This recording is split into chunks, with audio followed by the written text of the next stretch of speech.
ni nyimbo ya Nabii Tito, mapito aliyoyapata katika kazi ya Mungu na mateso, lakini ameona wema wa Yesu Kristo.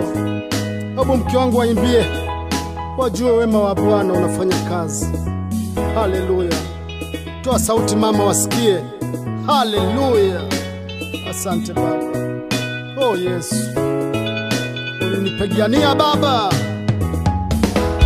Asante Baba.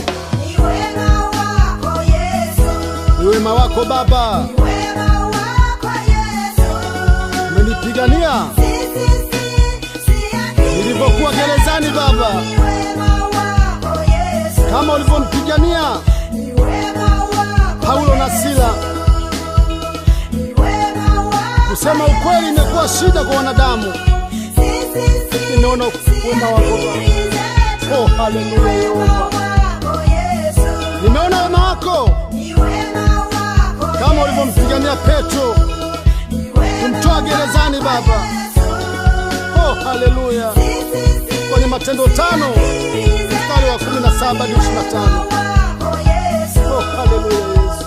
Niliacha watoto wangu wakiwa wana chakula na mke na watoto wakiwa wagonjwa, lakini Yesu uliwapigania. Oh, haleluya. Oh, asante. Oh, ni Mungu. Nimeona wema wako Baba, nimeona wema wako Yesu.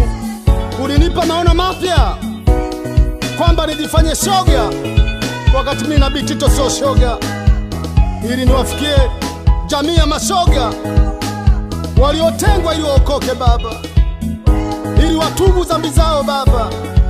Kazi ilikuwa ngumu sana, nilikataa sana Baba, lakini Yehova ulinilazimisha na ulinipa ndoto nyingi sana, na Yesu Kristo ukanipa maandiko kutoka Wakorinto 9 mstari